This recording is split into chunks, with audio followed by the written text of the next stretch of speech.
आकाशवाणी भोपाल से प्रस्तुत है प्रादेशिक समाचार।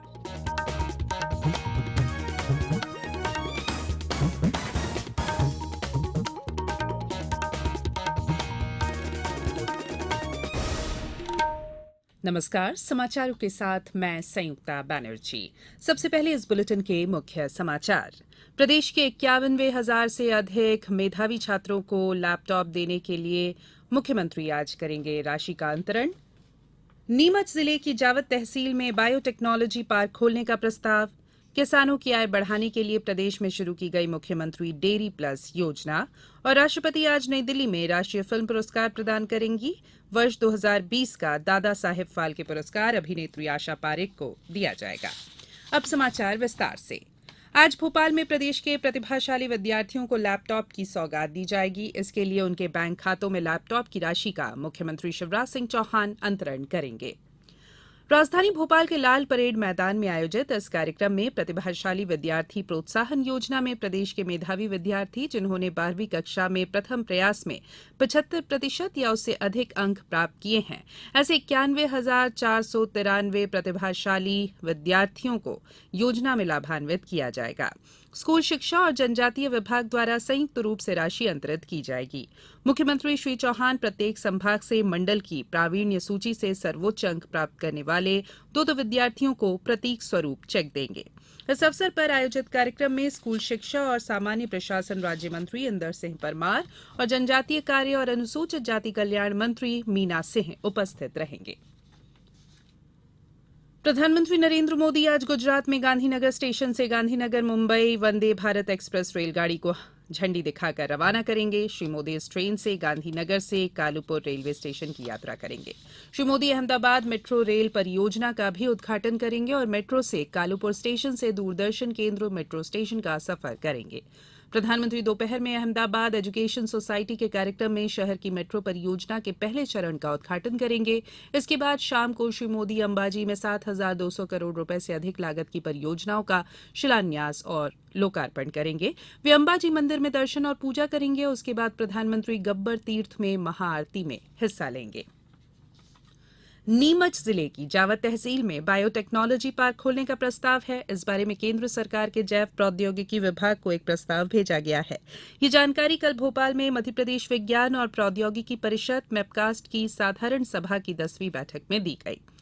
बैठक में उपस्थित मुख्यमंत्री शिवराज सिंह चौहान ने कहा कि राष्ट्र के विकास में विज्ञान और प्रौद्योगिकी की महत्वपूर्ण भूमिका है। उन्होंने कहा कि मध्यप्रदेश में विज्ञान से जुड़े विषयों पर अलग अलग दिशाओं में कार्यों की जरूरत है। विज्ञान के लोक व्यापीकरण के लिए प्रयास बढ़ाए जाए। उन्होंने कहा कि मध्यप्रदेश विज्ञान और प्रौद्योगिकी परिषद मैपकास्ट ने विज्ञान फिल्म फेस्टिवल और विज्ञान पार्क विकसित करने की पहल कर प्रशंसनीय कार्य किया है। इस तरह के प्रयास जारी रखे जाए। गांव तक विज्ञान को लोकप्रिय बनाने का काम हो। प्रदेश के जनजातीय क्षेत्रों में जड़ी बूटियों के प्रयोग के वैज्ञानिक पक्ष और झाबुआ जिले सहित अन्य स्थानों पर जल संरक्षण की पारंपरिक पद्धतियों के प्रयोग को बढ़ावा दिया जाए। केंद्र सरकार ने वित्त मंत्रालय ने वर्ष 2022-23 की नई अफीम नीति जारी कर दी है। नई अफीम नीति से अफीम काश्तकार और किसान संगठन भी खुश है। नई अफीम नीति के तहत वर्ष 2022-23 के लिए अफीम उत्पादक किसानों को 10-10 आरी के लाइसेंस यानी पट्टे दिए जाएंगे। इसके साथ ही वर्ष 1998-99 के कटे पट्टे भी बहाल होंगे। पट्टे लांसिंग और सीपीएस पद्धति के अनुसार दिए जाएंगे। प्रधानमंत्री नरेंद्र मोदी ने कल अहमदाबाद के मोटेरा में 36वें राष्ट्रीय खेलों का उद्घाटन किया। प्रधानमंत्री ने इस अवसर पर कहा कि खेलों की शक्ति से राष्ट्र की पहचान में वृद्धि हुई है और देश की छवि में कई गुना सुधार हुआ है। श्री मोदी ने कहा कि खेलों के लिए बजट का आवंटन 70% तक बढ़ा दिया गया है। समारोह के दौरान प्रधानमंत्री ने वडोदरा के देसार में विश्व स्तरीय स्वर्णिम गुजरात खेल विश्वविद्यालय का ऑनलाइन उद्घाटन किया।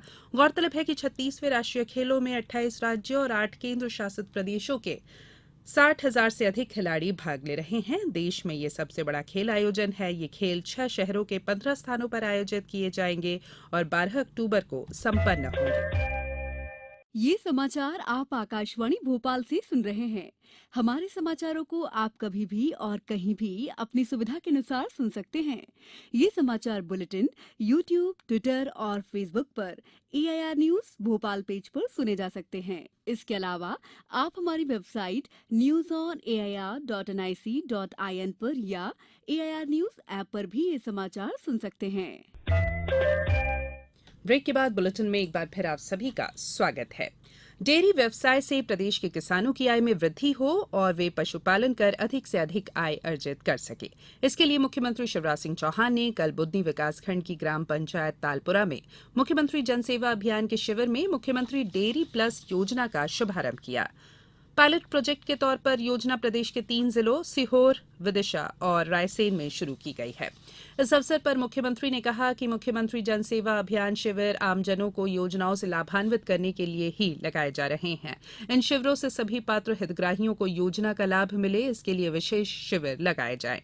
मुख्यमंत्री ने जनसेवा अभियान शिविर में विभिन्न योजनाओं से लाभान्वित हितग्राहियों को प्रमाण पत्र प्रदान किए। उन्होंने आवेदकों से चर्चा कर उनकी समस्याओं को सुना और आवेदनों का निराकरण करने के लिए अधिकारियों को निर्देश दिए।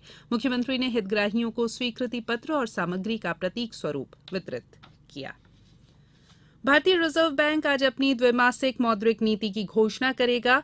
आरबीआई की मौद्रिक नीति समिति की 3 दिन की बैठक बुधवार को शुरू हुई है। अर्थशास्त्रियों को उम्मीद है कि केंद्रीय बैंक आज रेपो दर में 50 आधार अंकों की बढ़ोतरी करेगा। इस समय रेपो दर कोविड काल से पहले के स्तर पर 5.4% है और आज 50 आधार अंकों की बढ़त के बाद ये 5.9% हो जाएगी। मई महीने से अब तक आरबीआई में रेपो दर में 140 आधार अंकों की बढ़ोतरी की गई है। राष्ट्रपति द्रौपदी मुर्मू आज नई दिल्ली में 68वें राष्ट्रीय फिल्म पुरस्कार प्रदान करेंगी। वर्ष 2020 के लिए दादा साहेब फाल्के पुरस्कार जानी मानी अभिनेत्री आशा पारेख को भारतीय सिनेमा में उनके अद्वितीय योगदान के लिए दिया जाएगा। श्रेष्ठ फीचर फिल्म पुरस्कार तमिल फिल्म सुराराई पोट्टरू को प्रदान किया जाएगा। हिंदी फिल्म तान्हाजी दी अनसंग वॉरियर को संपूर्ण मनोरंजन के लिए श्रेष्ठ लोकप्रिय फिल्म का पुरस्कार मिलेगा। नॉन फीचर फिल्म श्रेणी में डंगी भाषा की फिल्म टेस्टिमनी ऑफ अना को पुरस्कृत किया जाएगा। सामाजिक विषय पर सर्वश्रेष्ठ मुद्दों के लिए मराठी फिल्म फुनड्रिल को पुरस्कार दिया जाएगा।